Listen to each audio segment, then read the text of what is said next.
Unique items, especially build-enabling unique items, are pretty cool. And in Forbidden Sanctum, a lot of new ones are being added. Some of them are both powerful and rare.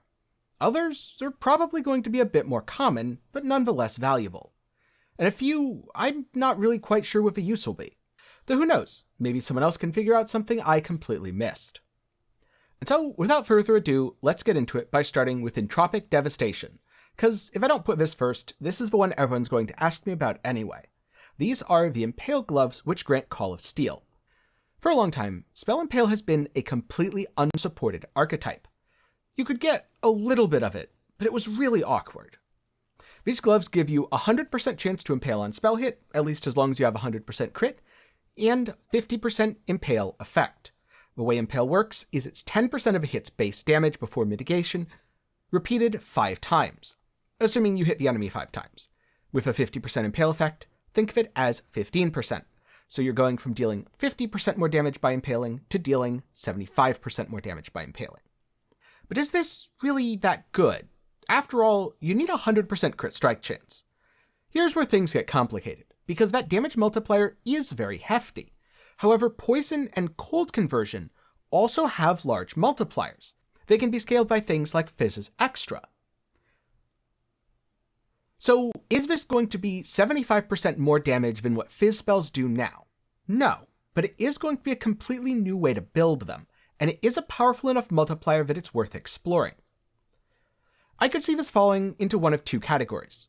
The first of which is, it's best in slot for Fizz spells. You no longer convert them, and you kind of end up with a Hate Forge situation, where it's incredibly powerful, but also incredibly expensive due to the high demand. Or it could be like the Savior. A strong effect, but very niche, therefore a somewhat cost-effective option that is often outweighed by things that edge it out just slightly. And if this is the case, that's most likely going to be not due to the power of the item itself, but because scaling Spell Impale on a champion is a little bit trickier than something like Cold or Poison on an Occultist. Though this is one item that I'm hesitant to make any final decisions on before seeing it in practice in live builds, but who knows, it could be the most overrated item of 320, or it could be the most powerful. And if it is the most powerful, there's a decent chance I'll play with it at one point or another. If you want to see that, get subscribed. While you're down there, leave a like. Then next up we have Eternal Damnation. This comes with a fairly hefty penalty of -5% to all maximum resistances. It also has an additional -5% to Chaos Res, but this does not modify the maximum, so this just means you need more Chaos Res on your gear. It gives a damage reduction equal to half of your Chaos Resistance, which is of course limited by your maximum. So if you have 70% Chaos Resist, you get 35% elemental damage reduction. If you have 90% Chaos Resist, you get 45%. To put this into a little bit more of a practical demonstration, let's say you're going to take 1,000 fire damage. You have 70% Fire Res and 80% Chaos Res. The 80% Chaos Res gives you a 40% reduction, so 1,000 times 0.6 is 600 damage.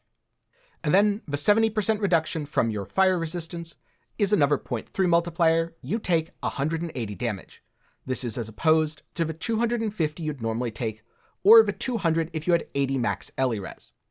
Eternal Damnation is a very powerful item for builds that are already heavily incentivized to stack Chaos Res, especially one that isn't running Divine Flesh, such as a low-life character. It's probably going to be pretty niche, but it is an interesting defensive layer and reminds me a lot of Transcendence, but without the downside of having to fix Fizz mitigation.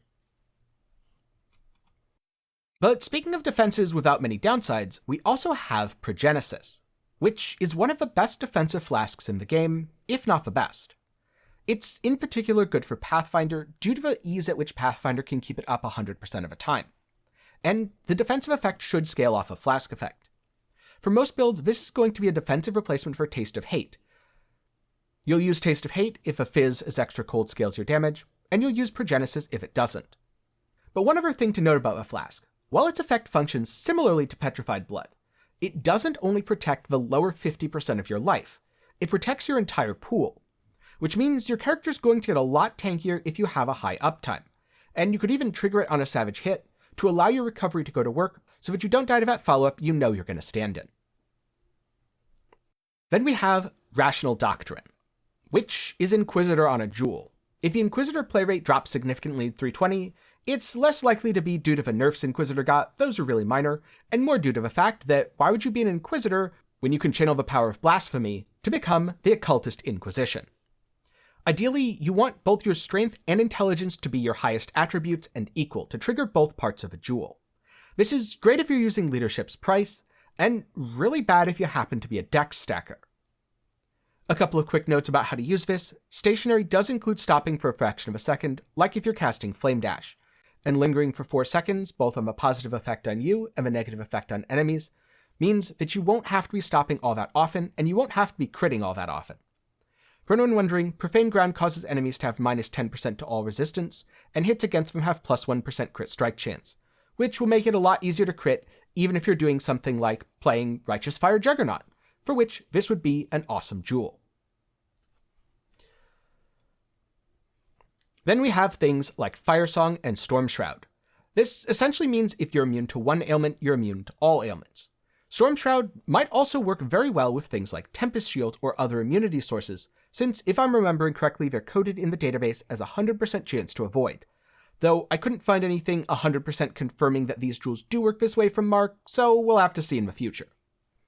I expect that a lot of builds will run Stormshroud, Firesong, or one of the similar variants. At least if people can afford to, since they're probably going to be as expensive as Grand Spectrum.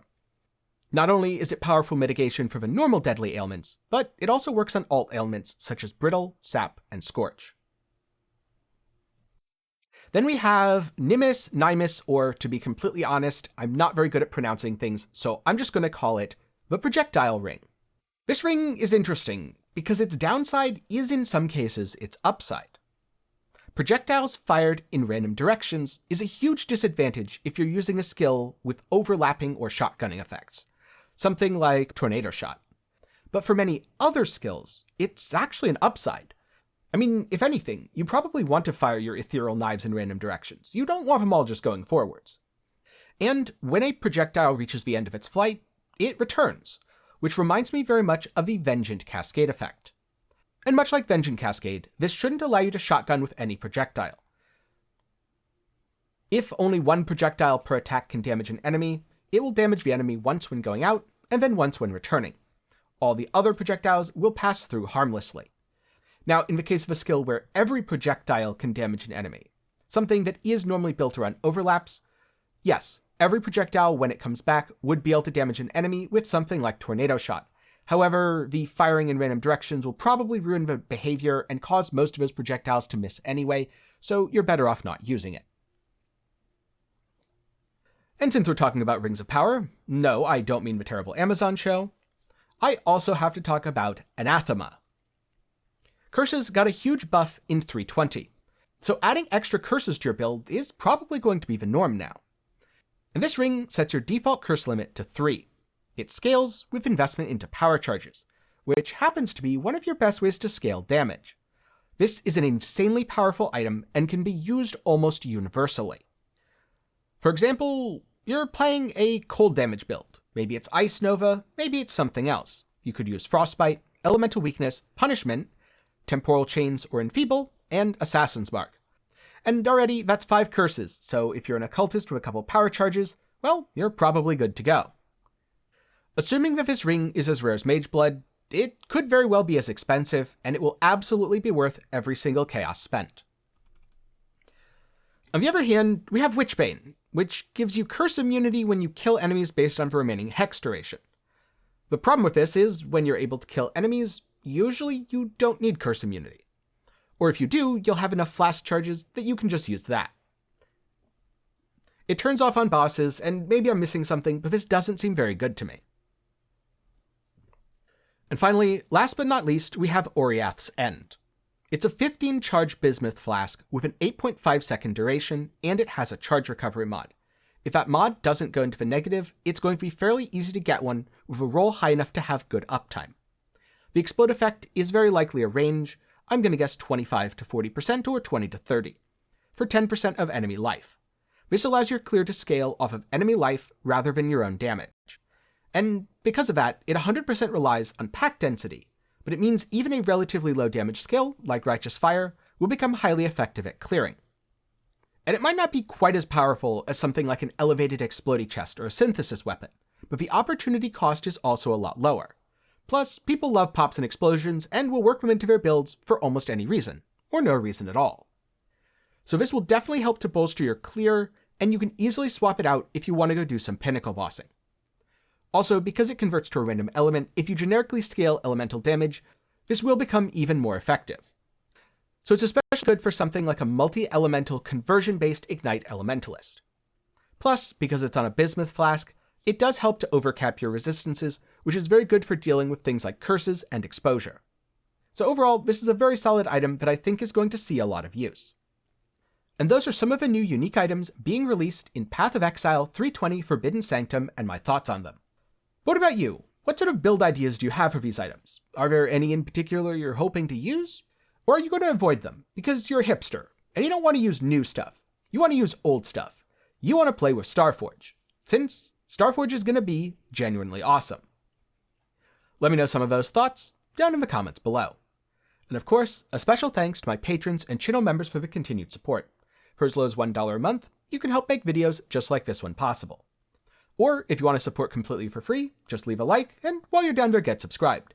If you want to hop into the conversation, check out my Discord, it's down in the description, and once you react to get the community role, you can start chatting. That's all I have today, but I'm sure YouTube has another recommendation for you, which will be on screen right now. Or you can head up to the card in the top right, and check out some of my other thoughts on 320 Forbidden Sanctum.